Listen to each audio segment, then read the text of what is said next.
En el mundo de la brujería existen ritos macabros, ritos siniestros y ritos que jamás nadie debería de hacer. Bienvenida, familia nocturna. Hoy, en esta oscura fogata de historias, hablaremos de brujería. Comenzamos.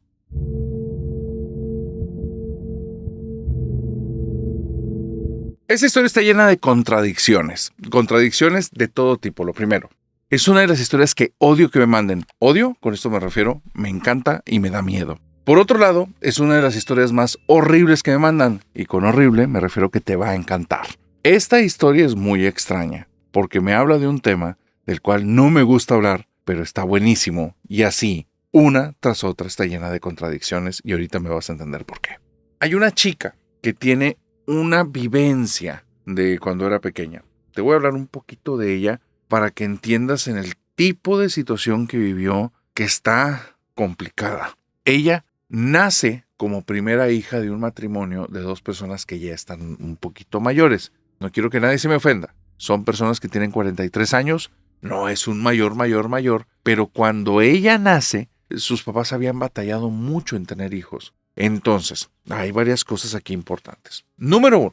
Estas dos personas, su forma de crianza y de establecer vínculos, digamos que no estaba muy actualizada. Número 2. Tenían mucho miedo de perder a esta hija. Y número 3, estaban ya cansados y estaban como muy dolidos por lo que había pasado ya casi en 4 o 5 ocasiones antes de su hija. Creo que me puedes entender, no puedo decir la palabra, pero digamos que venían los bebés pero finalmente no llegaron.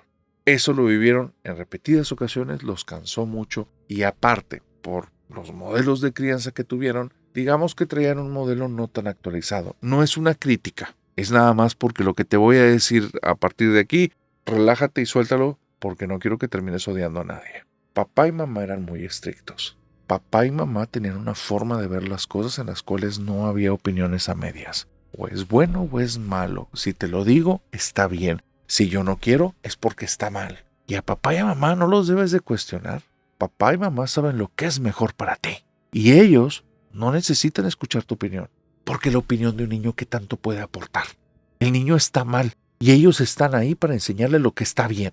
Así es que esta niña, cuando tenía escasos 4 años y la vestían como si fuera una muñeca de trapo, con un vestido que era muy rígido y le daba picazón, y ella no podía decirles nada porque se ponían mal.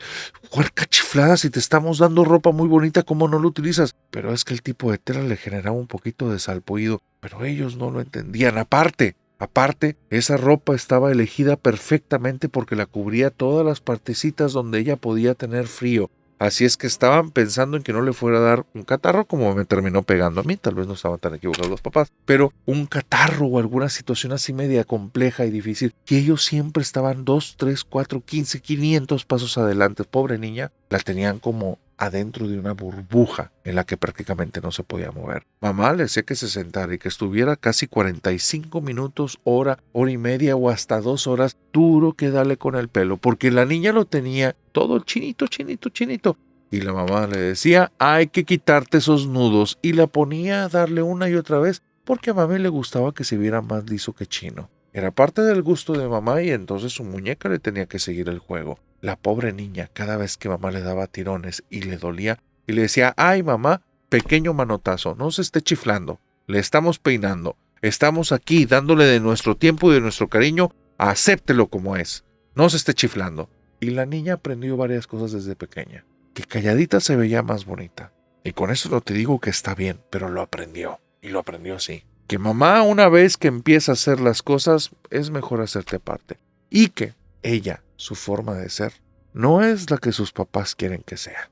Se dio cuenta desde muy pequeña que todas esas cosas que querían, le atribuían o deseaban que tuviera, no tenía muchas de esas cosas. Así es que fuera de la casa era otra persona, muy distinta.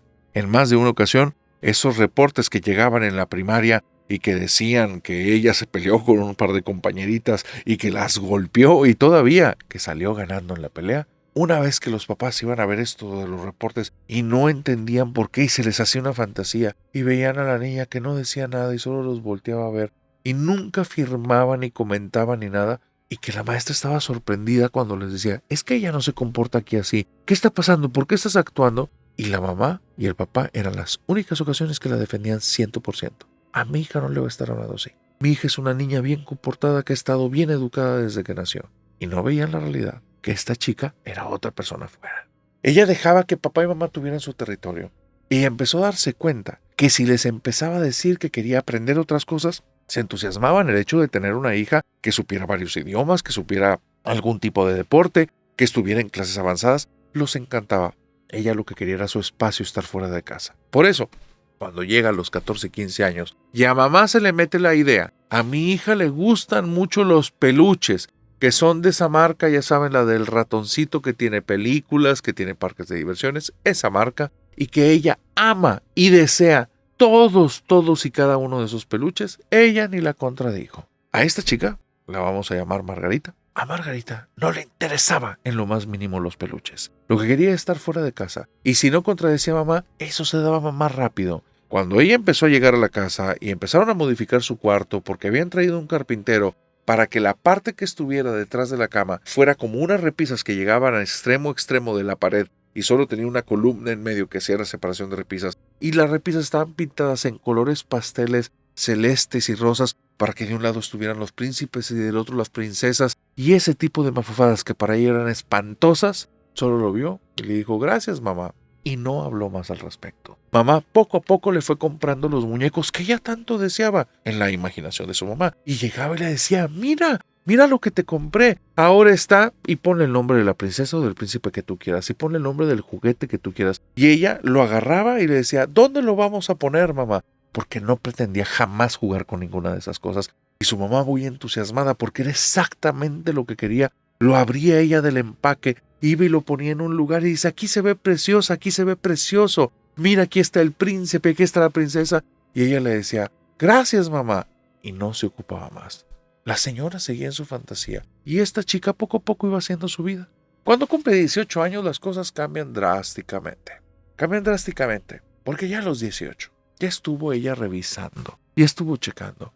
Y no tiene por qué aguantar más a sus papás. Ya no lo soporta. Es demasiada la presión de ser la niña perfecta, de ser la muñeca de papá. Todavía de repente mamá, cuando tiene fuerzas, ganas y energía, se pone con ella enfrente de un espejo y le dice, vamos a alisarte el cabello como a ti te gusta. Y esta chica tiene que hacer todas sus fuerzas para no voltear y gritar en la cara. Porque si hay una cuestión bien importante de Margarita, y es que no es mala persona, pese a todo lo que te estoy diciendo. Margarita entendió que sus papás, porque fue conociendo su historia, habían sido educados por sus abuelos. Eran personas que traían otra cultura y otra forma de ver la vida. Y cuando ella conoció un poco de las historias de sus abuelos, de las barbaridades que les habían hecho, entendió algo. Una máxima que tenía en la cabeza. Parece que como hijos tenemos que ser mejor que nuestros papás. Y ahí, así, estos papás que te planteo, estas personas que son como tan aprensivas, tan sofocantes, estaban siendo mejor que lo que ellos recibieron. Era lo que alcanzaban a ver y lo que alcanzaban a dar. Y ella lo entendió, no los culpaba. Pero una cosa es eso y otra cosa es el desgaste que ya la tenía hasta la fregada. Cuando cumple 18, le dice a su mamá, mamá, me voy a ir de la casa. Ya conseguí un estudio fuera de la ciudad, me voy a ir a vivir allá y ya moví el tema de becas, ya sé que voy a trabajar, no se preocupe. Y la mamá se pone como loca y lo único que le dice es, pero tus muñecas, ¿cómo le vas a hacer para llevártelas? Y Margarita no aguantó y soltó una carcajada y le dice, mamá, te las dono. Y ella, la mamá, se puso muy alegre por 2 segundos, porque obviamente las había comprado para ella. Algo vivió en su vida que le hizo falta todos esos muñecos, porque eso sí, 5 repisas amplísimas, saturadas de juguetes. Y puros juguetes bonitos y caros. Y puros juguetes que tal vez si tú los tuvieras los hubieras disfrutado, pero como fueron tan impuestos, jamás los disfrutó ella y no le interesaban. A partir de ahí, comienzan un par de cosas muy extrañas en la vida de esta familia. Margarita en su ciudad ya está haciendo su vida y nada le interesa a la familia. Tiene momentos en los que platican y todo, pero entre menos mejor. Y está aprendiendo de la libertad, cómo tiene que manejarlo, y es algo que es tremendo, porque lleva sus lecciones. Haberse desvelado un día antes, no despertarse para clases y saber que eso le puede quitar la beca. Y si le quitan la beca, se tiene que regresar a la casa. No, eso no va a pasar. Así es que con una sola vez tiene para aprender. En el trabajo, oye, las cosas no las hacía al 100%. Y es donde se da cuenta que entonces no va a aspirar a mejor puesto. Y como no va a aspirar a mejor puesto, después me voy a tener que regresar a casa porque esto no va a ser suficiente cuando me quiten la beca y termine la universidad. No, no puede pasar. Entonces está todo el tiempo pensando en cómo jamás regresar ahí, porque no los odia, pero no quiere regresar a esa jaula de peluche de color rosa y color celeste. Pero por el otro lado, su mamá comienza a vivir, aunque no lo puedas entender, un duelo. Perdió a su hija, su princesa, su muñeca, su todo. Todo giraba en torno a la niña. Todo estaba en torno a ella. El matrimonio, de hecho, se había volcado 100% a la vida de esta niña.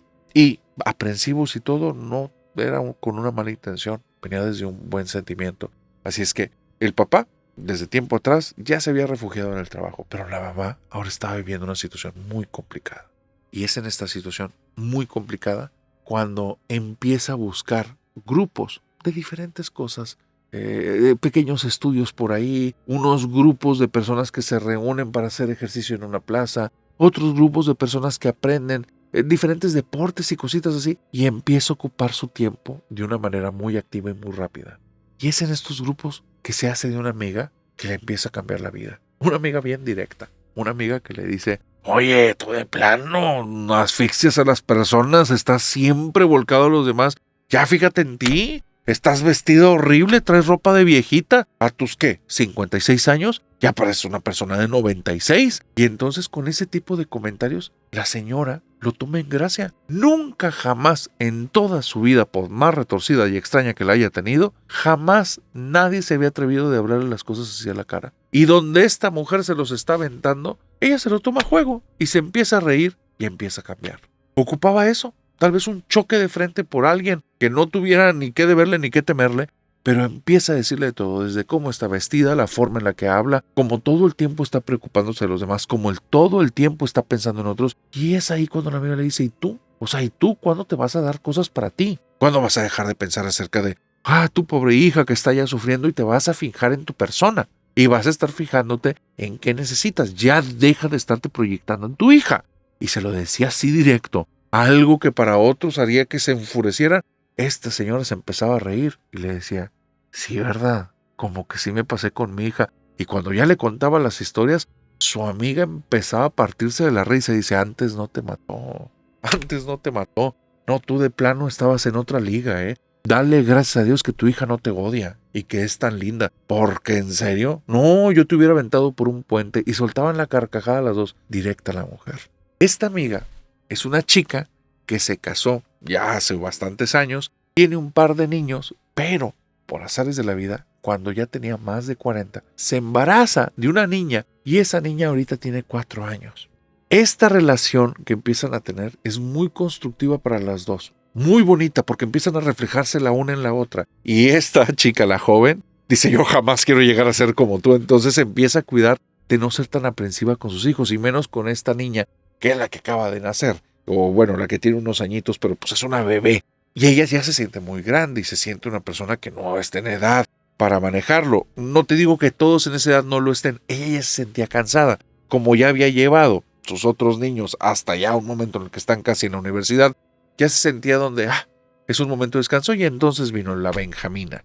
Bueno, llega un momento muy fuerte en el que Margarita nota que su mamá ha cambiado mucho. Es otra persona. Su mamá le pide continuamente perdón de mil y cosas. Y nota a ella que no son las puras palabras. Cambia su actitud. Ya no es tan rígida, ya no es tan aprensiva. Le pide disculpas por todos los tirones de cabello que hizo cuando le estaba peinando. Y empieza esta situación. Y en una ocasión, Margarita, ante la pregunta de su mamá de: oye, ¿quieres que conserve tus juguetes?, se le sale y se lo dice así directo: yo no tengo juguetes. ¿Cuáles juguetes? Y dice: las muñecas y los muñecos. Y ahí se lo dice ya sin miramientos: esos son tus juguetes, mamá, nunca fueron míos. Y la señora se le queda viendo y se empieza a llenar de cólera y de vergüenza, pero capta: es verdad, ella nunca jugó con ellos, yo los quería ahí. Y cuando la señora entiende esto, le pega muy fuerte y se da cuenta que, pues sí, aunque todo giraba en torno a la niña, estaba proyectando sus necesidades ahí. Estaba aventando toda la pobre chamaca. Le pidió otra vez disculpas y se fue decidida al cuarto de la chica: voy a meter todos estos juguetes en diferentes bolsas, voy a ir con mi amiga y se los voy a dar para su niña, que haga lo que quiera. Ya fue suficiente de estar haciendo eso, ahora sí quiero ver por mí. Los juguetes va y los entrega a la casa de esta chica.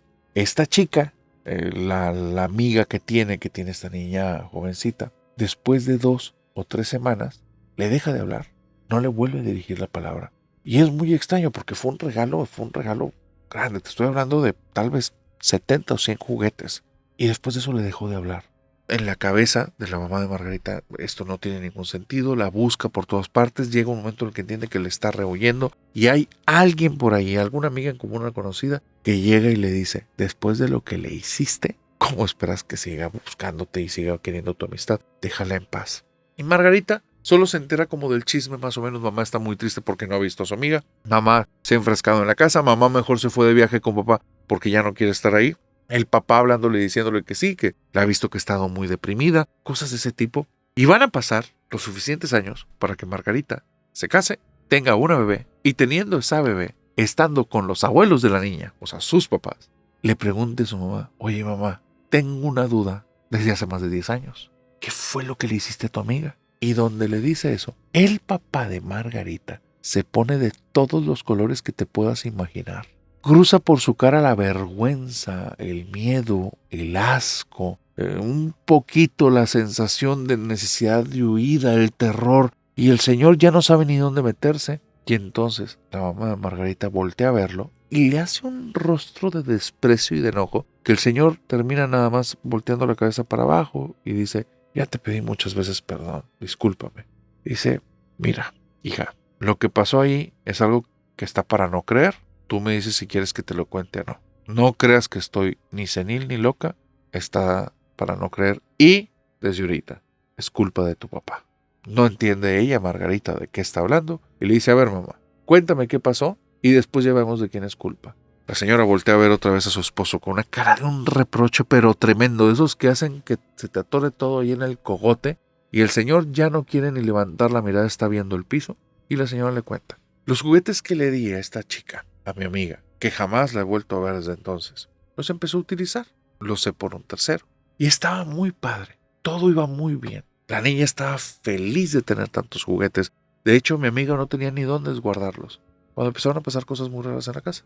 De repente, un día en la noche, que habían dejado a la nena en su cuna, la encuentran en el pasillo rodeada de juguetes. Y eso es muy, muy, muy raro. No entienden por qué.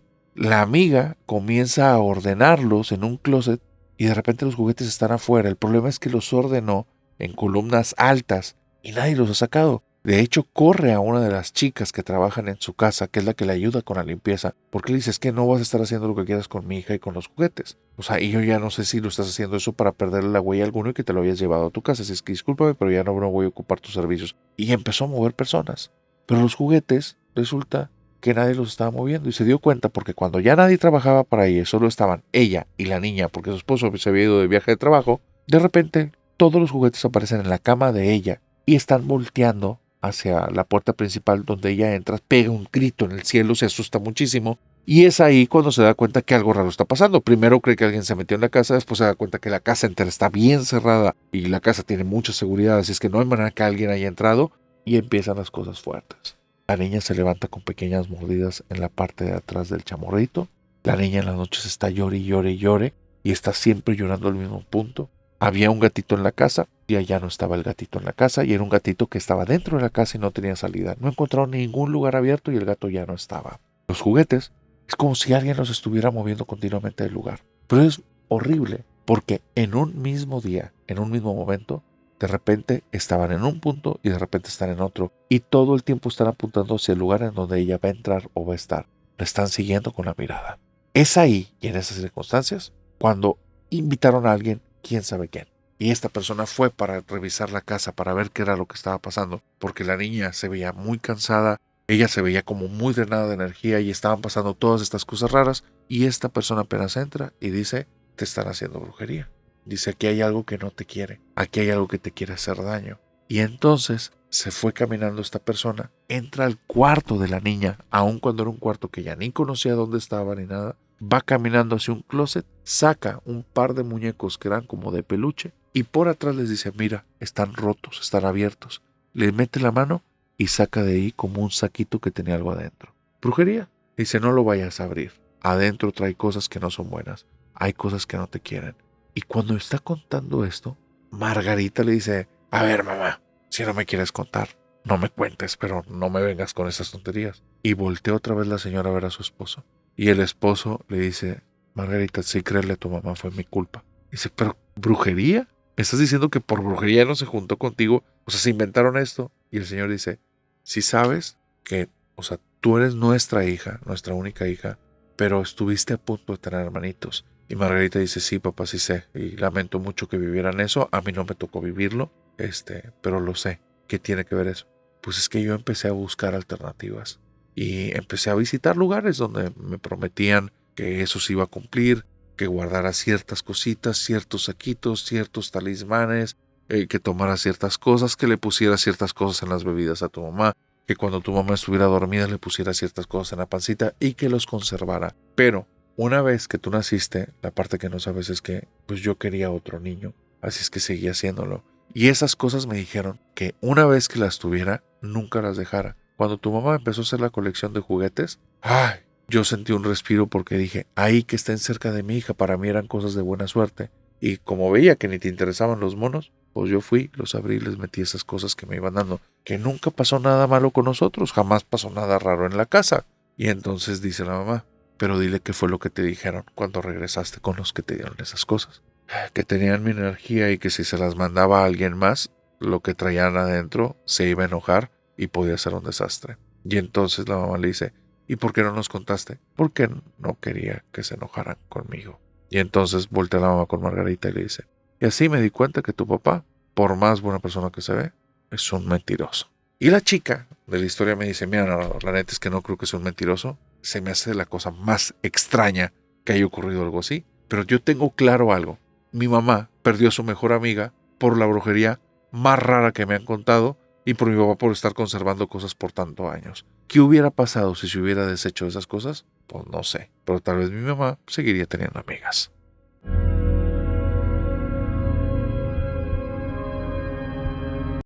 Quien dice que la vida es justa, muy probablemente está con los ojos cerrados y no ha visto la realidad de todos. Porque la realidad es que la vida es la vida y nos toca como nos fue en el baile. A veces parecieran cosas predestinadas porque hay personas que les llueve sobre mojado y hay otras personas cuya vida parece más fácil, pero dicen que el problema más difícil es el que estás enfrentando en ese momento. Tú. Ese es el problema más difícil. No el ajeno, no el del otro. Te digo todo esto por algo. Porque en la vida de esta familia, que le vamos a poner de apellido Rodríguez, en el caso de la familia Rodríguez, las cosas que pasaron, creo que no hay manera de prevenirlas, no hay forma en la que se hayan podido anticipar y no hay manera en la que una vez que ocurrieron hayan podido dar marcha atrás. Ahí te va lo que les pasó y es una situación súper, súper complicada y aterradora. La familia Rodríguez constaba durante un tiempo de el señor Rodríguez, la señora Rodríguez y la hija Rodríguez. Pero el señor Rodríguez tenía un hermano, su hermano con el que más tenía relación. Entonces lo vamos a poner aquí a esta persona el nombre de Juan. Juan es el hermano del señor Rodríguez. Y Juan es un tipo que nació muchos años después que su hermano. Cuando el hermano ya tenía cerca de 40 y tantos años, Juan andaba en los 10 y tantos, rumbo a los 20. Cuando el señor Rodríguez tiene a sus hijos, y estos empiezan a crecer, se topan con un tío muy joven, sumamente joven, y empiezan a ser muy, muy, muy cercanos. Los hijos del señor Rodríguez, la hija y el hijo, empiezan a ser muy cercanos con el tío Juan. El tío Juan es la celebridad de la casa. Todos lo aman. Es un ocurrente como pocos. Siempre tiene alguna palabra que te hace reír, algún consejo o alguna recomendación que te saca una sonrisa. Y es un tipazo porque apenas llega a la casa todos se enteran. Todos se enteran. Ni siquiera ocupa hacer ruidos, tiene una presencia, tiene un ángel, tiene un alma. Y le gusta silbar, porque cuando está ya a unos metritos de la casa, todos escuchan el silbido y se ponen contentos. Es tal la presencia que él tiene y la buena vibra y la buena onda que trae, que todos, o sea, papá y mamá, independientemente que la situación esté complicada en casa por cuestiones económicas, porque no la andan pasando muy bien, no importa si están en medio de una discusión, si él empieza a silbar y se va acercando a la casa, los dos sonríen uno a otro y prefieren detener la discusión. Llevan tiempo con dificultades económicas, viven en un país que tuvo una recesión y después de la recesión más problemas sociales, entonces se dicen algo siempre el uno al otro. no dejemos que lo malo se lleve a lo bueno. Y lo bueno acaba de llegar. Y siempre se refieren así a Juan. Juan es un tipazo. Pareciera que su cabeza está maquinando todo el tiempo de qué manera va a hacer a las personas que estén contentas. Fuera de la casa tal vez es otra persona, pero en la casa es un tipazazazazo. Todos en esa casa recuerdan un suceso que los dejó muy marcados. Un día, aun cuando estaban con problemas económicos fuertes, porque lo que habían comido ese día no les satisfacía para nada el hambre, tenían hambre y ya no había que comer, el tío Juan llegó con un pequeño tocadiscos y 2 disquitos. El papá cuando lo ve, casi lo quiere ahorcar. ¿Cómo te pudiste gastar dinero? Y le dice en el oído, no te preocupes, hermano, son prestados, déjame. El señor Rodríguez se relaja, le hace una cara como pidiéndole una disculpa. Por ahí es la frase del no dejes que lo malo se lleve a lo bueno. Y él pone este pequeños tocadiscos, pone un disco que ya para el momento en el que lo pone era tecnología vieja, pero la economía es la economía y algo prestado funcionaba. Y pone una música que puede ser algo de jazz o un swing, algo que no era típico para la región de ellos, pero cuando lo escuchan suena tan rítmico y tan extraño.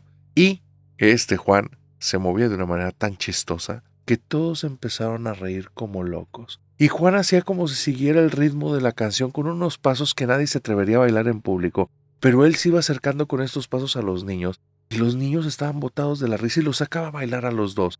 Y después ya estaban ahí los tres, haciendo movimientos en los que parecían changos y haciendo de repente movimientos arriba de la cabeza con las manos muy extraños. Y era raro si tú los vieras porque movían mucho las manos y la cabeza, pero el resto del cuerpo rígido como la fregada. Pero ellos estaban divirtiendo. Y los marcó porque ese había sido uno de los peores días. Que falte comida en la mesa, si lo has vivido sabes que es duro, muy duro. Y en esa casa, esa fue la primera, no la última, pero fue la primera ocasión en la que faltó comida en la mesa. Y el señor Rodríguez era un tipo que se esforzaba como no tienes idea. Estaba en casa cuando se topaba con Juan, en las ocasiones que estaba en casa. A veces las aventuras se las contaba a su esposa o los muchachos cuando regresaba, porque él le hacía o buscaba hacerle a todos, pero su realidad era compartida por cientos de miles de personas. Faltaba trabajo, así de simple, trabajabas por miserias que no te alcanzaban para nada, pero este señor responsable al final iba y regresaba, y ese suceso del disco quedó muy grabado en su mente, y cuando veía a su hermano no tenía ni cómo agradecerle. Sabía que era complicado conseguir un trabajo en ese tiempo. En fin, se mueven tanto los dos que después de un año la realidad cambia, no drásticamente, pero sí drásticamente. No drásticamente porque no te voy a decir que hubo un brinco de nivel socioeconómico de tal manera en la que ya no hubiera necesidades, no. Pero sí drásticamente porque la posibilidad que se quedaran sin comer se había reducido a una posibilidad ínfima. Era más viable que no hubiera comida en el país a que ellos no tuvieran el dinero para comprarla. Les estaba yendo bien, pero no tan bien. Entonces, en esta pequeña burbuja de realidad es donde Juan, a sus 20 y tantos, casi 30 años, comete el peor error de su vida. Llega un momento en el que ya ve que las cosas van mejor en casa y Juan no se lo había contado a nadie nunca, pero él había hecho como ciertas reglas entre sus sobrinos y él. Quería educarlos un poquito, dejarles cosas buenas, como se notaba que era su intención. Y entre las cosas buenas que él consideraba que tenía, es que él tenía mucha fe en Dios. No tenía una religión en especial. Juan conocía de espiritismo porque tenía amigos que practicaban eso, conocían personas que estaban en la santería, conocía personas cristianas, venía de una familia que era católica y a todos los respetaba. Él decía que de todos lados podía sacar algo bueno. Más o menos te puedes imaginar la personalidad de este tipo. Entonces, lo que aprendió que hacía con los muchachos era decirles, hay que pedir la bendición de Dios. Entonces, llegaba él, se les quedaba viendo y les decía, bendición. Y los muchachitos se acercaban, le pedían que bajara la cabeza y donde bajaba la cabeza, le daban un beso en la frente y le decían, que Dios te bendiga. Y ya. ¿Qué Dios a cuál se refería? No sabían. Porque no era algo que estuviera como en ese tiempo en sus necesidades en descifrar ese código a qué se refería el tío. Pero el tío cada vez que se iba o cada vez que regresaba, se acercaba a los dos, o si estaban separados, se acercaba a uno después al otro, y le decía, bendición. Y entonces se acercaba rápidamente, le pedían que agachara la cabeza, besito en la frente, que Dios te bendiga, y ya. Era de las cosas que fue dejando en esta familia. Pero cuando ya les estaba yendo bien, cuando sentía que ya había dejado algunas semillitas de cosas buenas y se sentía orgulloso, Juan no dejaba de ser un ser humano. Juan no dejaba de tener necesidades como cualquier otra persona. Juan no dejaba de tener deseos como otros. Y en ese tiempo estaba noviando con la chica que para él era la más guapa que había conocido en su vida. Una chica 2 años menor que él. Se entendieron muy bien. Se encontraron en un supermercado o en algún lugar de trabajo. Vete a saber. Pero se empezaron a llevar muy bien y rápidamente Juan ya le estaba cortejando. Y no era que él quisiera algo más. La realidad no se prestaba para querer algo más con la persona. Era para sobrevivir el momento, para pasarla bien en ese rato, para tener sus momentos y sus encuentros y todo eso. Y en una situación que se le sale de las manos, tienen una discusión que Juan no la sabe llevar muy bien. Esta chica le está diciendo que si realmente va a querer algo importante con ella o qué. Porque si no quiere nada importante, si no quiere nada serio, que no la haga perder el tiempo. Acto seguido, Juan se molesta tanto que comienza a tomar y en esa noche pasa el incidente, el suceso, la tragedia. En esa noche el tío Juan va arriba de un vehículo que es prestado. No tenía para comprar su carro. Va muy alcoholizado. No es propio de él, no es algo que él haga continuamente. Sin embargo, ese día no tuvo un autocontrol. Se le fueron las manos, un poquito nada más, pero lo suficiente para ir alcoholizado. Y eso hace que en 2 momentos dormite. En el primero, cuando él debió haber tomado otra ruta para llegar rápidamente a casa de su hermano porque estaba viviendo con él. Pero se perdió. Y estaba tan alcoholizado que creía que sabía dónde iba. Y se había perdido entre las calles. Pero para él no estaba perdido. Él sabía dónde iba. Solo hay que dar una vuelta a la derecha. Y en la siguiente calle una vuelta a la izquierda. Y aquí hay que permanecer derecho y esta calle topa. Entonces me salgo y debe de ser otra vuelta a la derecha y otra vuelta a la izquierda. Y así estaba por más de 30 minutos. Sabrá Dios dónde. La segunda vez que dormitó, el vehículo apenas a 20 o 30 kilómetros por hora fue y se ensartó con una reja.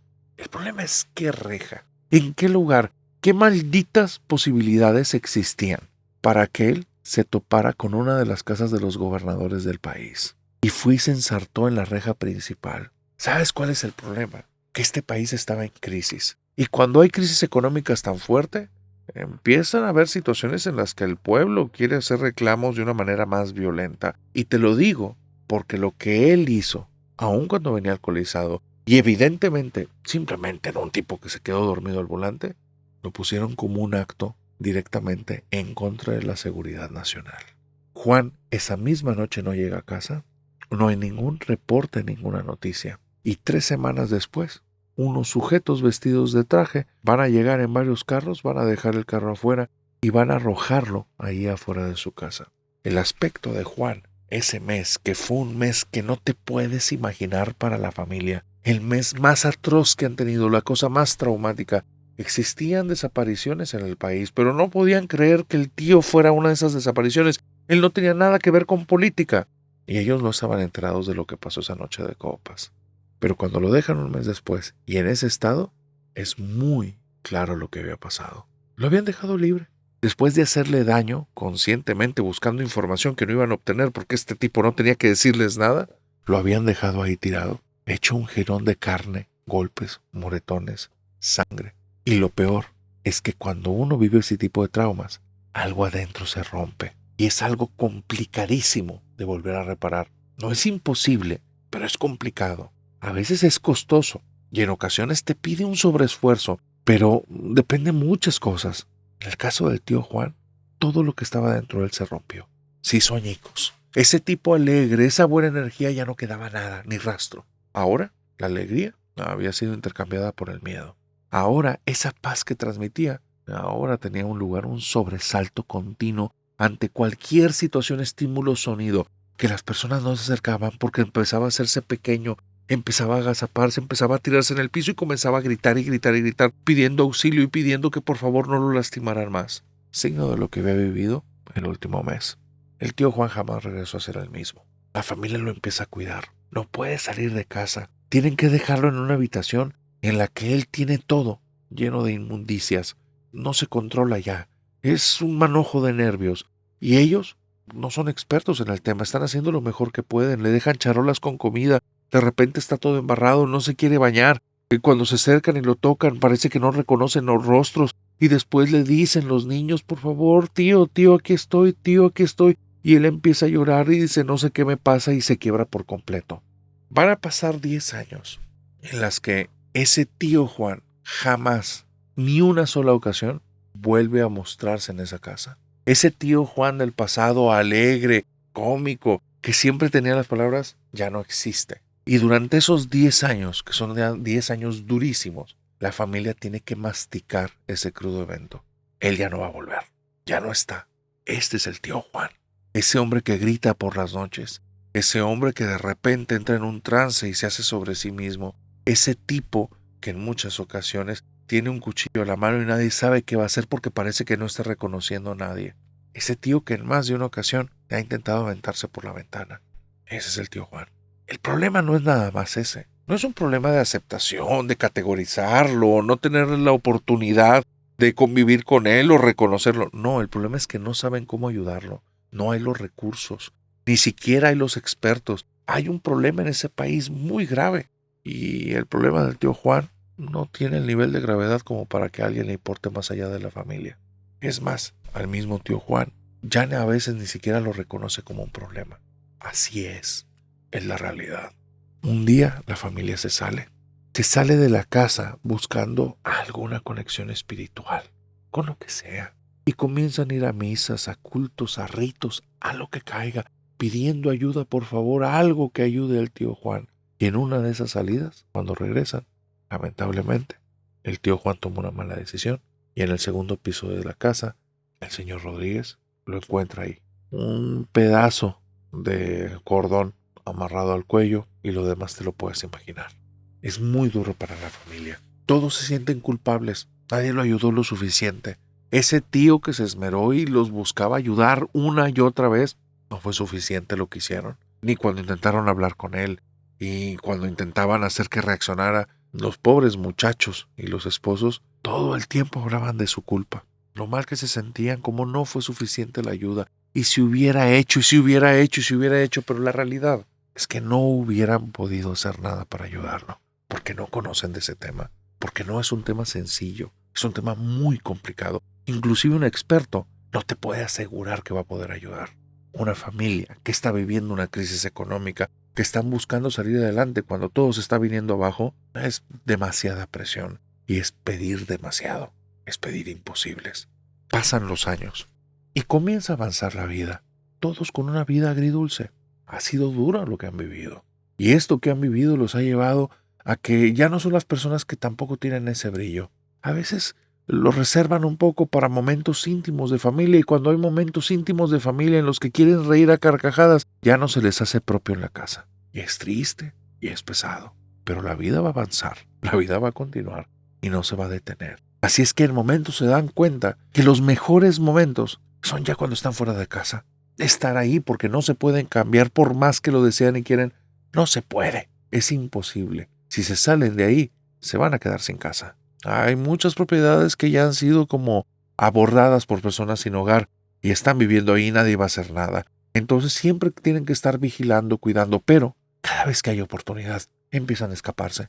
Los esposos se van juntos, los hijos se van por separado, que empiezan a tener esta vida afuera en la cual empiezan otra vez a tener atisbos de felicidad y alegría. Y es ahí cuando la chiquita, que ya no es ninguna chiquita, ya tiene casi 20 años, se graduó, estudió una carrera y tiene un futuro por delante, aun cuando su país está viviendo una situación difícil, ella tiene toda la esperanza.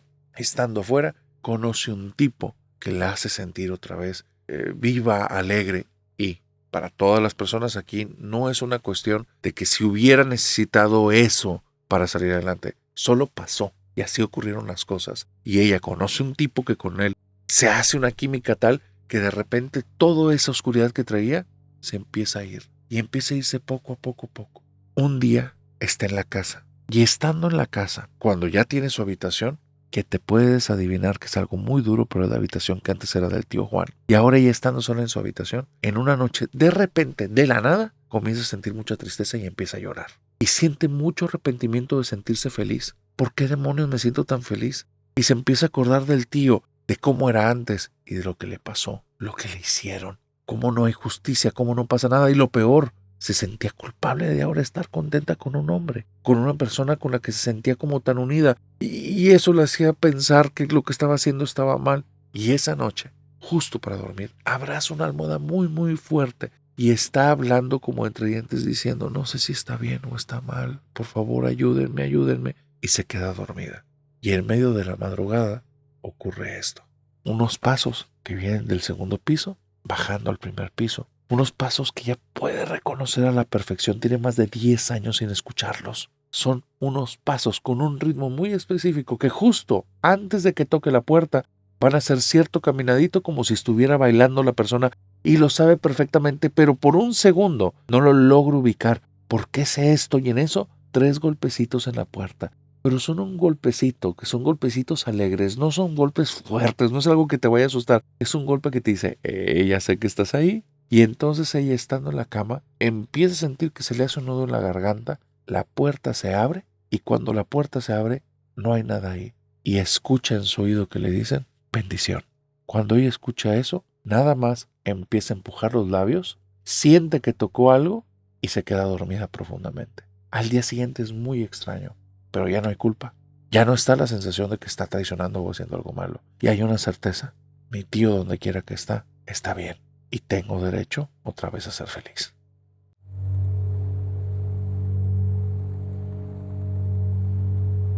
Hace mucho aprendí que las decisiones que tomas en cada momento, de cierta manera te están llevando a una libertad o tal vez a una esclavitud. Sin darte cuenta en el día a día, esos pequeños momentos en los que decides si seguir adelante, detenerte o cambiar de rumbo, en la suma tienden a ser muy importantes y terminan llevando tu vida a puntos diametralmente diferentes. No quiero ser como tan reflexivo, pero lo que estoy a punto de contarte necesita que tengas eso muy presente.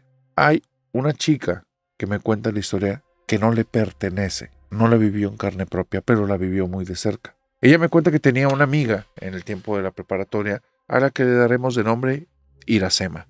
Iracema era una chava muy alegre, muy tranquila, pero al mismo tiempo de esas personas que son de sonrisa fácil, de una actitud en la que se deja llevar fácilmente por el ambiente y cuando el ambiente es muy pesado ella se siente como muy sobrecargada, pero cuando el ambiente está bien relajado es de esas que está risa y risa y risa, pero no es tan protagonista, no es la que habla más, no es la que llama más la atención, más bien es una del montón, no en un sentido negativo, pero sí en esas situaciones como que en una fiesta, si no se despide, te vas a acordar 2 o 3 días después de, oye, Iracema no se despidió de nosotros, ¿verdad? 2 o 3 días después.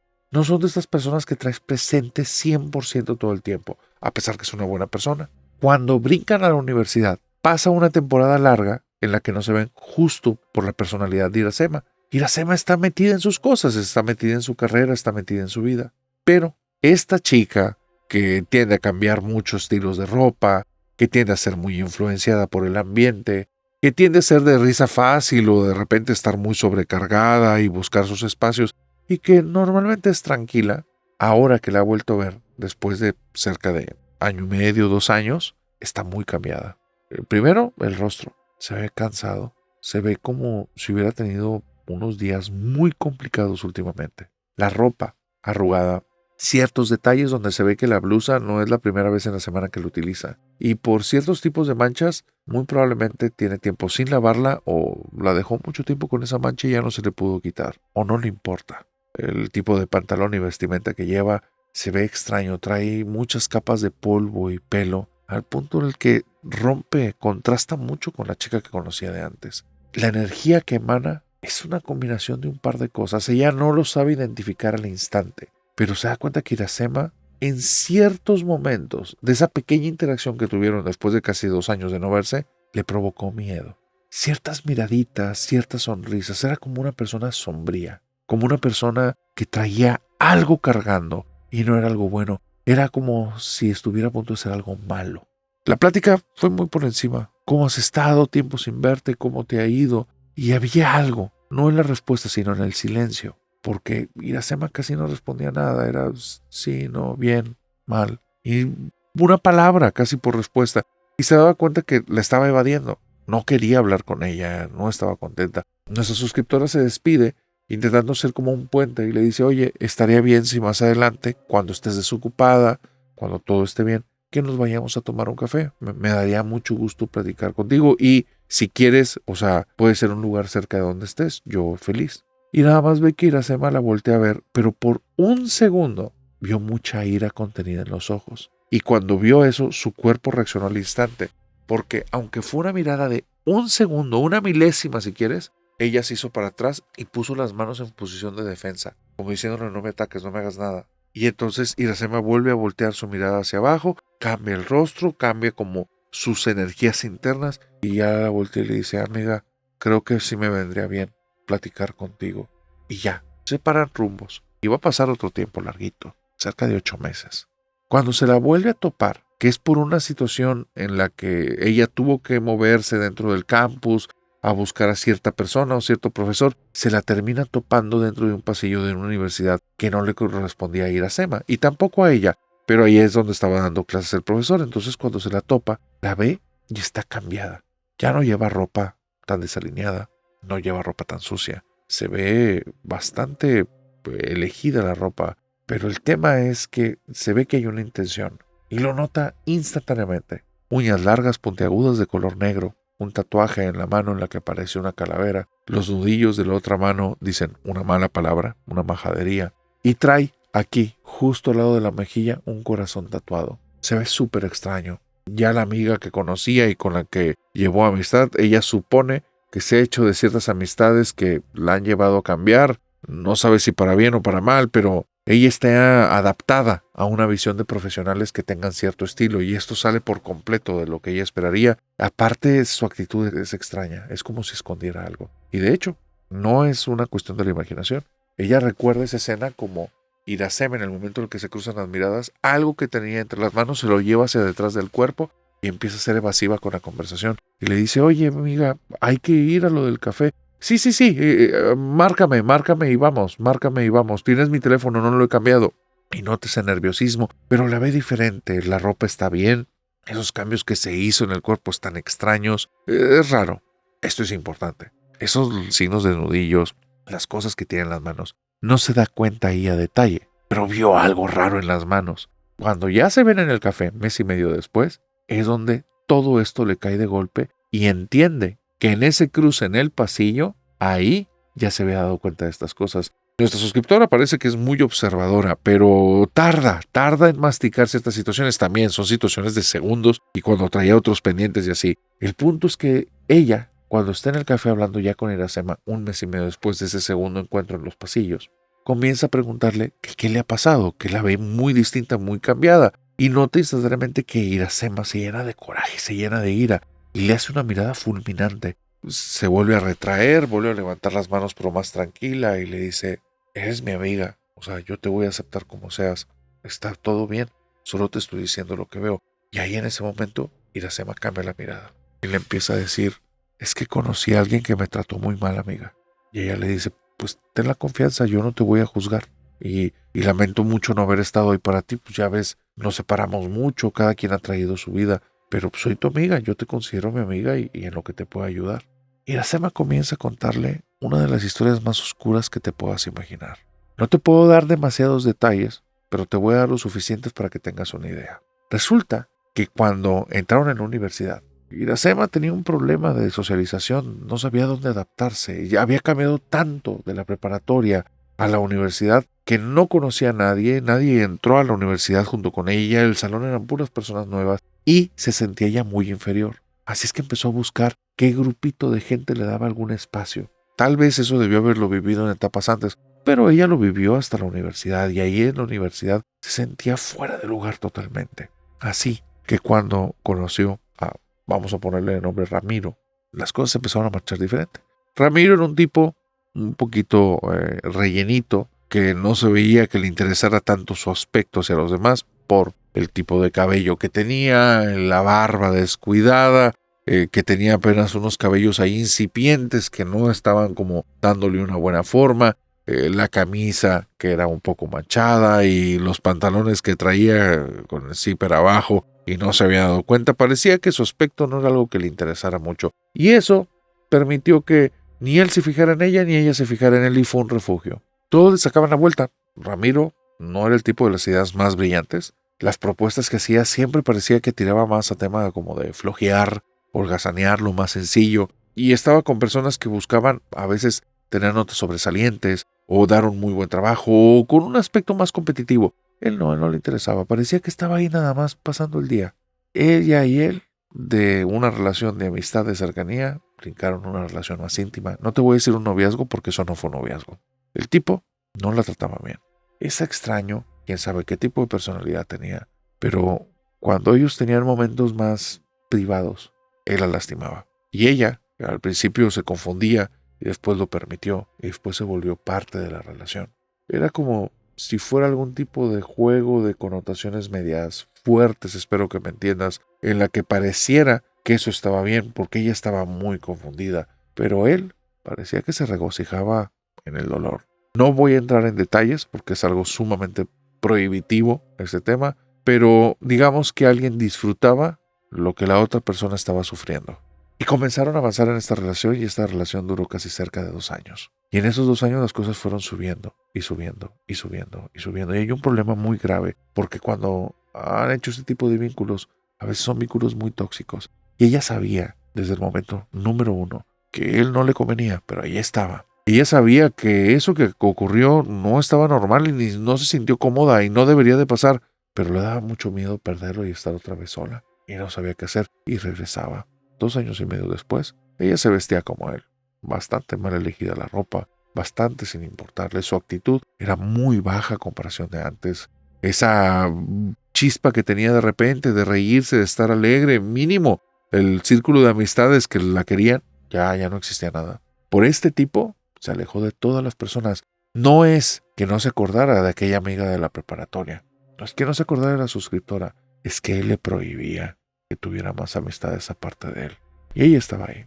Un día la desechó. Algo pasó. Subió algo de peso. Algo le vio que no le gustó. O simplemente para hacer otro acto horrible contra ella, la desechó. Y la trataba como si no existiera. Ella se rompió. Porque este tipo de vínculos, como te digo, son tóxicos. Y aunque no la trataba bien, algo dentro de su cuerpo le pedía estar ahí. Algo en su cerebro le exigía estar con él.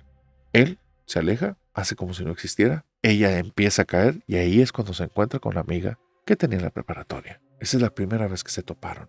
Estaba deshecha. Estaba pasando por una situación que la había roto por dentro y que no entendía por qué. Pero ella se había roto desde 2 años atrás porque pasaron todas esas cosas. Ahora en el café que le estaba contando todo, nuestra suscriptora estaba a nada de golpear la mesa, de aventar las cosas, de gritar. Quería llorar, quería ir por ese tipo y arrancarle la cara, pero la historia apenas estaba comenzando. Resulta que Iracema, después de toda esa tristeza que tenía cargando, de esa necesidad de estar con el otro, sus emociones dieron un pequeño giro, una pequeña retorcida y se transformaron en odio. Y odio del más puro. Y un odio y un coraje que comenzaron a consumirla. Así es que comenzó a buscar alternativas. Y ahí es donde se junta con un grupo de personas fuera de la universidad que están más bien en un tema de parranda, pero también tienen como ciertos gustos por las peleas callejeras. Y se une a ese grupo porque quiere venganza. Quiere que vayan y lo golpeen. Pero estos tipos nunca logran determinar de aceptar. Le hacen varias pruebas para que sí sea parte del círculo. Y hay un momento en que ella sabe, lo entiende que está siendo utilizada, que solo se están burlando de ella. Y entonces el coraje y el odio crece, aumenta. Y por azares del destino, termina viendo una película de terror en la que hablan acerca de brujería y hablan acerca de venganza. Y cuando ve esa película, ve las situaciones que son tan aterradoras y tan destructivas y que son de tanta visceralidad que dice, eso es exactamente lo que quiero. Y empieza a investigar y empieza a preguntar. No sé qué preguntas hizo, no sé a qué gente se acercó, pero descubrió algo que se llama el rito de las 7 espinas. El rito de las 7 espinas es muy complicado. Como lo hacemos en el canal, no te voy a explicar el rito a detalle, pero sí te voy a decir un par de partes esenciales. Es muy complicado, 1, porque debe de tener elementos que son difíciles de conseguir. Y 2, esos elementos deben de ir de la mano con ciertas cosas que son mucho más complicadas de conseguir porque les pertenecen a otras personas. Ella tenía que conseguir 7 espinas de 7 plantas específicas, una de cada una. Y cada una de esas espinas tenía que recogerla y el mismo día en el que la recogía o la recortaba de la planta, tenía que utilizarla para pinchar a una de las 7 personas que ella deseaba tener esa energía para volcarla contra la persona que quería hacerle daño. A grandes rasgos es eso.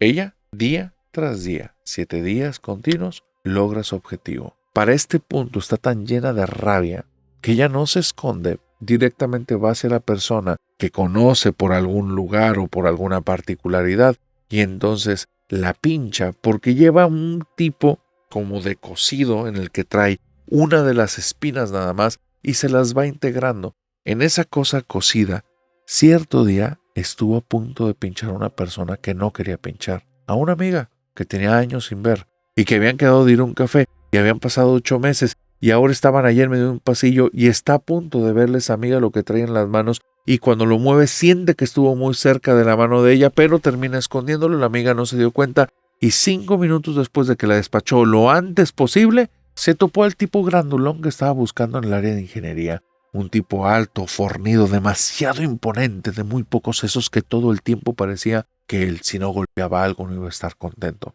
Un sujeto que se veía que había salido del peor de los barrios y que estaba dispuesto a todo cuando fuera. Y simplemente ya va, se le pega de frente y le dice, ¿qué quieres, grandote? Y mientras en la otra mano trae esa cosa, le pega y entonces el muchacho le sonríe y le dice, me gusta tu actitud, y ella se va. Y él trae su pinchazo ahí, él ni se dio cuenta. Y ella va llevando todas estas espinas a donde debe. ¿Cuándo terminó el rito de las 7 espinas? Bueno, más bien, cuando terminó la primera parte del rito de las 7 espinas, 7 días después de haberlo comenzado, comienza la parte de la invocación, porque este rito no entiendo ni siquiera si es brujería o es algo peor, pero era específicamente para algo. Era invocar a un algo o un alguien muy específico que iba a llegar y no iba a fungir como su guardián o su protección, iba a fungir como su matón, iba a fungir como un ser que estaba ahí única y exclusivamente para que todo ese odio, coraje, dolor y venganza, junto con la energía de las otras personas, la decisión, la determinación, el cinismo, lo que fuese que ella haya visto y le llamara la atención, que él tomara todo eso y lo volcara en contra de una persona hasta la peor de sus consecuencias. En el café, cuando le cuenta esto a nuestra suscriptora se asusta y le dice, no deberías de estar jugando con esas energías. Y ella le dice, amiga, me lo estás diciendo una semana tarde. La semana pasada fue cuando lo terminé el rito. Y sí llegó algo. Y ya empezó a trabajar. Dice, el problema es que no terminé el rito como debería y creo que no me va a ir tan bien. Quería este café solo para que supieras, amiga, que a pesar de todo, siempre he tenido un lugarcito para ti en mi corazón y quiero que sepas que estoy muy arrepentida de lo que hice. Narrador, me cuenta esta chica, fue la última vez que la vi sobre la faz de esta tierra, porque 2 semanas después se hizo un escándalo que una chica había sido desvivida y llevada al otro mundo, que es un exnovio resentido que la odiaba, le había hecho daño, y es que ese sujeto, el que ella conoció al inicio de la facultad, se metió en su casa por la noche y con un arma blanca le hizo daño y la desuscribió. Nadie entiende exactamente qué fue lo que pasó. Lo que algunos dicen, porque ella vivía cerca del campus, en unos departamentos que estaban todos llenos de estudiantes, es que ese sujeto, esa noche, no estaba actuando normal. Y lo escucharon hablar con una voz que no le correspondía, diciendo palabras que nadie podía entender. Y ella, esta chica, estaba pidiendo auxilio por todas partes, pero era como si no pudieran reaccionar. Después de que le hizo daño, el chico simplemente quedó en blanco y no le habían podido sacar palabras. Yo creo, la conclusión a la que llegué y me puedo estar equivocando, es que eso que invocó se volvió en contra de ella. Así es que, narrador, que toda la familia nocturna tenga cuidado. Hay ritos que nadie debería de hacer.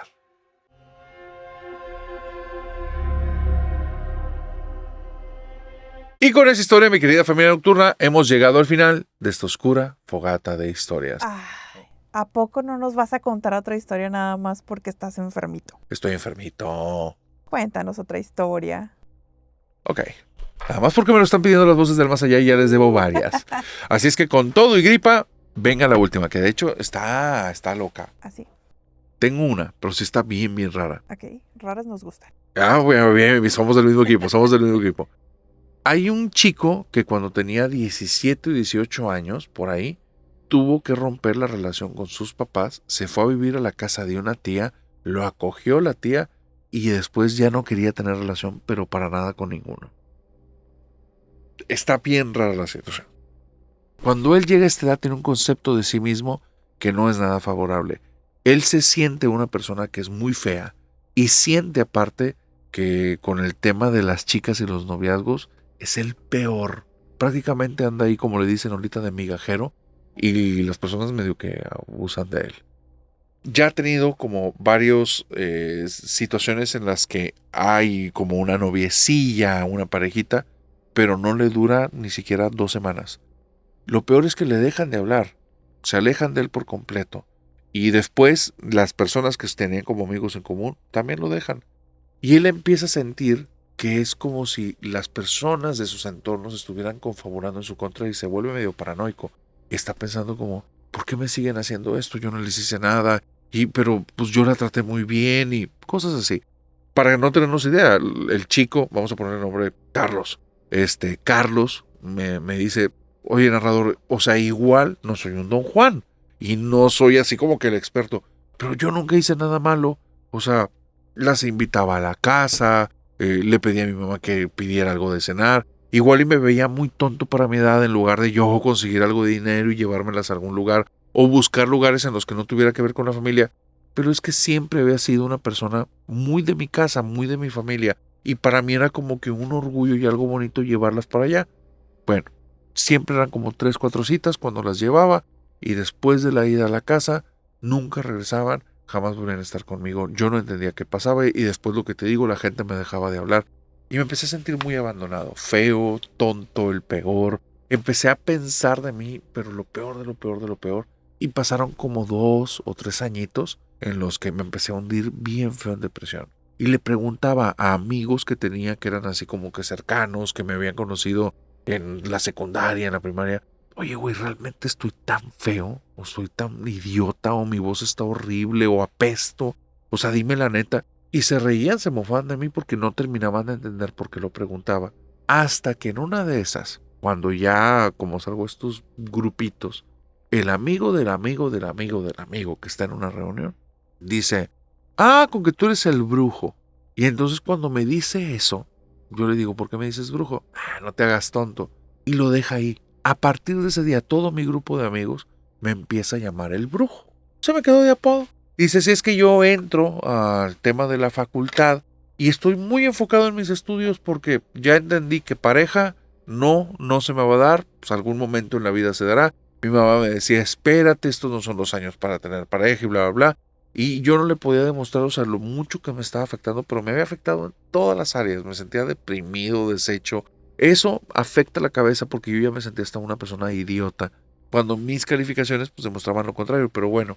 El punto es que ya cuando estoy en la facultad, yo ya me presento como el brujo. Se me volvió una costumbre. Y hay una chica en el 4º semestre que cuando voy y me presento como el brujo, ella tenía la mano extendida, yo la iba a agarrar y saludarla de beso. Y le digo, hola, soy el brujo. Y donde le voy a acercar la mano, me la quita y da 2 pasos para atrás y me dice, eres tú. Y entonces ya no me dirige la palabra, no me habla y no entendía por qué pasó eso. Mi apodo, por más feo que suene, pues nada más ser un apodo y la gente no tenía por qué saber de dónde venía. Y lo peor es que si me preguntaban la historia, pues es la historia más imbécil que les puedo decir.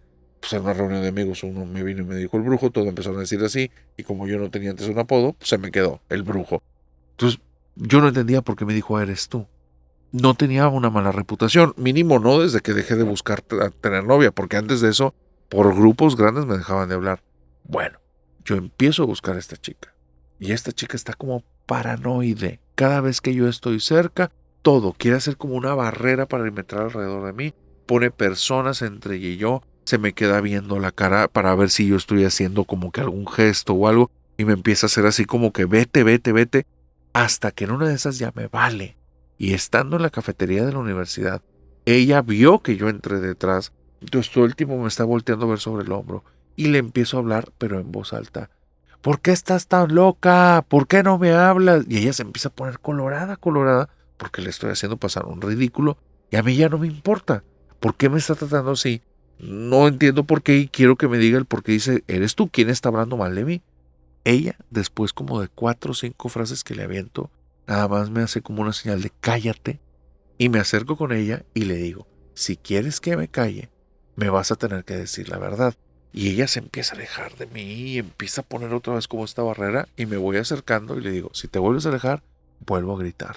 Y ella se empieza a poner más colorada y la puse en un aprieto. La verdad es que sí fui, yo creo que es lo más irrespetuoso que he sido en mi vida, pero necesitaba saber por qué carajos me dijo eso, porque ya era mucho. O sea, es una chica que no estaba nada fea, pero de repente que me tratara así, mi saludo yo sentía que estaba chido y de repente todo me está saliendo mal y me dice como, eres tú, o sea, como hay algo que yo no conozco de mí, los demás sí.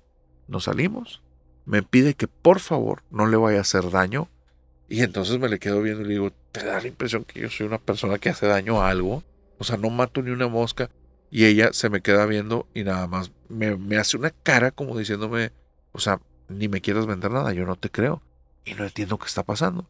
Me pide que me siente a 2 bancas de ella y que va a hablar lo más fuerte que pueda, que por favor no grite, pero que después de esto la deje en paz. No quiere saber de mí, no me quiere cerca, quiere estar tranquila y cada vez que yo estoy cerca le robo la tranquilidad. Y yo, pues, ¿qué carajos hice? O sea, ¿yo por qué dice eso de mí?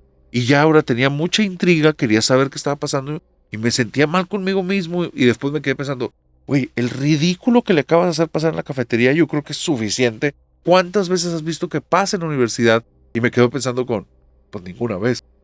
Güey, o sea, tal vez sí eres más raro de lo que crees y no en un buen sentido.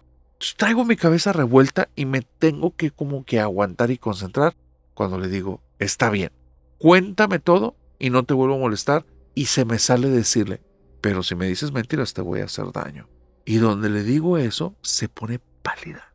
Y entonces yo dije, no manches, no entendí que era una broma, pero veo que está pálida y me dice, sí, moviendo la cabeza de arriba para abajo, pero con una seriedad que dije, a la madre, ¿qué me va a decir?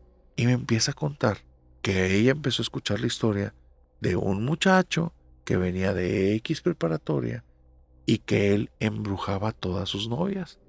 Que novia con la que salía, novia que le empezaban a pasar cosas en la casa y había historias de todo tipo. Una chica llega a su casa, se acuesta en la cama y de repente el cuarto entero está lleno de arañas. No. La chava sale de ahí, sí. Sí, tú y yo entendemos el miedo a las arañas, maldita sea. Soy un fantasma, pero el miedo está ahí. El miedo, y si las arañas, aunque no sean sombras, o más bien así fueran sombras, no está chido. Pero que se sale la chica y que cuando entra en la habitación no hay nada, como si fuera una alucinación. Pero empiezan constantemente hasta que, a punto de despertarse, escucha el nombre de este chavo y entiende que va por ahí. O sea, la relación con él le está mandando eso. Y una vez que lo dejó, le dejan de pasar cosas. Hablan de otras que cuando estaban solas en su casa empiezan a tener pesadillas continuamente en las que se aparece algo, un tipo de ente que parece entre hombre y mujer, no queda tan claro, y que estando en la pesadilla les hace mucho daño diciéndole, déjalo y el nombre de él, déjalo el nombre de él, mientras les hace daño. Los sueños son tan reales que es una tortura estar en esos sueños. Empiezan a hablar también acerca de personas que quedaron traumadas porque estando en su habitación de repente hay sombras que se mueven y en su cabeza tienen clara la imagen del rostro de este chavo y todos les pasa lo mismo. A esas chicas, una vez que lo dejan, todo regresa a la normalidad. Y él no puede creer eso y le dice, bueno, pues es que es una leyenda súper estúpida. O sea, todo lo que me estás diciendo son porque me dicen el brujo. Por eso estás inventando todas esas cosas. De seguro, porque desde hace años ya tengo el apodo del brujo. La gente se ha acostumbrado a decirme así y se inventaron esas historias. Pero no es cierto. Aparte, ni siquiera sabes por qué me dicen el brujo. Y ella dice, no, y mis respetos, yo no quiero saber. Digo, me dicen así porque en una fiesta un idiota llegó y me dijo brujo. Y ya. Y dice, pues por las cosas que haces. Pero es que yo no hago nada de eso. Yo ni creo en la brujería. Y entonces la chica me ve tan como honesto, tan explosivo, que me dice, ¿es en serio lo que me estás diciendo? ¿O son mentiras? Yo le digo, pues no, es verdad. O sea, lo que son mentiras son las historias que me dices. O sea, escucha las estupideces que me estás diciendo. Que se aparecen arañas en un cuarto, que hay sombras, que sueñan con monstruos que les hacen daño. Son puras estupideces. Y ella le dice, bueno, me sé los nombres de las exnovias del brujo. A ver, tú dime si no. Y me empieza a decir todos los nombres de mis ex. Todos. Y entonces dije, o sea, ¿qué pasa? ¿Se pusieron de acuerdo ellas para fregarme? Le pregunté a ella, oye, ¿es algún tipo de broma extraña, mal rollo? ¿Las conoces tú en la vida real? Y te pidieron que me fregaran porque ellas lo hicieron. Yo no sé por qué, Pero después de que me dejaron, toda la gente que teníamos como amigos en común me dejaban y me abandonaban. Nunca entendí. Y ella voltea a verme y dice, pues después de que les haces brujerías, ¿cómo no te van a dejar? Pero es que la brujería ni existe, ¿de qué chingados estás hablando? Y ella dice, pero pues es que yo tampoco creo mucho en eso hasta que te conocí y te presentaste como el brujo y entonces ya sabía que eras tú y ahorita me estás confirmando que sí son tus ex. ¿Qué pasa? ¿Qué pasa con esto? Bueno, narrador, no concluimos. A esa chica le vamos a llamar Melissa. Le pedí por favor a Melissa que me diera un par de días y ella me dijo, yo no te tengo que dar nada, por favor no te me acerques. Le dije, por favor, dame la oportunidad de entender qué demonios pasa, porque eres la única persona que me ha contado esto. Jamás había escuchado estas cosas y me tienes muy confundido. Dame la oportunidad de investigar y venir a platicar contigo. Me siento solo en la situación más rara que he tenido en mi vida. Pobrecito. Es que sí, es que creo que es algo como que tan confuso que hace que te simbre el piso, ¿no? En el que estás parado, como que tu realidad. Y él lo dice, o sea, él ya estaba muy afectado por lo de las novias. Con esto, pues la cosa se pone mucho peor. Llega a su casa y está deprimido, pero deprimido al punto en el que su mamá se acerca y le dice, oye, te veo muy mal, ¿qué pasa? ¿Qué sucedió? Y él le dice, es que no te quiero contar, o sea, yo creo que ya estoy grande para andarte contando cosas, pero me contaron algo horrible de mí que no entiendo y no sé qué está pasando y no sé qué va a suceder con mi vida. Y la señora le dice, pues yo soy tu madre, yo te tengo toda la confianza, por favor, háblame de lo que necesites. Y él le dice, no, mamá, es que esta me da vergüenza. Y ella, no te preocupes, o sea, lo que pasa en tu vida, yo jamás te voy a juzgar. Y él le dice, mamá, es que te voy a decir algo en lo que ni creo, que es una tontería, pero no sé por qué, lo siento como clavado en el corazón, me siento muy triste, deshecho. De hecho, siento como si estuviera viviendo como en algún tipo de mentira que la gente me ha hecho para dañarme y no entiendo por qué. Y narrador, yo sé por qué dices que en los rostros y en los ojos de las personas se ve la verdad. Porque cuando le empecé a contar las cosas, sus ojos y su rostro me demostraron que ella sí sabía de qué demonios le estaba hablando. Y yo me empecé a asustar, porque ella no reaccionó diciendo como, ay, qué tontería es esa, ¿cómo les crees? No, empezó a verse vergüenza. Empecé a notar que tenía culpa. No. Me confesó que una vez que yo llevaba a las novias a la casa, ella se sentía muy encelada porque yo era su niño. ¿Y cómo se lo iban a robar? No era una edad. Entonces ella había escuchado por ahí de malas lenguas que con que les quitara algo. Y ella tendía a quitarles cabello. Y me acordé que cada novia que iba a la casa, novia a la que le decía, ay, estás muy despeinada y les daba un peine. Con los cabellos que quedaban con las hebritas, decía ella que tenía una bruja. Y ella se las llevaba y le decía, tranquila, nada más quiero que se asuste, que se aleje de mi hijo. Y tenía practicando eso, narrador, desde la preparatoria. La gente me decía brujo, porque como las cosas que pasaban realmente les embrujaba la casa y el día, les decían a las personas que teníamos en común y por eso me dejaban de hablar. Cuando mi mamá me reveló todo eso, yo ya no sabía ni dónde esconderme, sentía vergüenza, quería regresar con las chicas de antes y pedirles perdón. Ahora entendía por qué se alejaron, por qué me dejaron de hablar. Me sentía tal culpable porque había sido mi mamá la que provocaba esas cosas. Y en ese momento mi cabeza estalló para varias partes. La primera, ¿cómo puede ser que estas cosas existan? Yo no lo terminaba de creer, no viví nada de eso. A mí me tocó la parte nada más social. La segunda, ¿cómo puede ser que mi mamá se permite esas cosas y practique esas cosas y dañe gente? Que terminé decepcionado de mi mamá, como no tienes idea. Y la tercera es cómo le voy a hacer para salirme de mi casa, porque yo ya no quiero pasar un minuto más ahí. Mi papá estaba enterado de todo y le decía a mi mamá, el día que se entere nuestro hijo, nos va a dejar de hablar. Y narrador no se equivocó. Tengo varios años con una ley de hielo hacia ellos. Pude independizarme desde muy muy joven a raíz de esa situación y no sé todavía cómo perdonarlos. Uy, está bien fuerte eso. ¿Te gustó la historia? Mucho, muchas gracias. ¿Valió la pena? Sí. Bueno, familia nocturna, con todo y gripa, espero que también haya valido la pena. Díganme si les gustaron las historias y cuéntenme, por favor, por qué les gustan las historias de terror. Una vez dicho esto, si forman parte de este canal, les voy a decir los beneficios. Número 1, les van a llegar notificaciones. Número 2, vamos a hacer que la familia nocturna crezca. Y número 3, probablemente van a estar enterados cuando les digamos cuándo van a ser las fogatas en vivo en su ciudad. Porque sí, nos vamos a presentar en diferentes teatros, en diferentes partes y ciudades. Y tal vez, si formas parte de este canal y eres parte de la familia nocturna, te enteres a tiempo. Ahora sí, una vez dicho esto, les deseo que tengan una bonita semana. Y de aquí hasta que nos veamos en el próximo video, les deseo que tengas dulces pesadillas. Bye, bye. Bye, familia nocturna. Que te recuperes, narrador. Adiós, vocecita. Ay, gracias, sí lo ocupo. Bye, bye. Bye.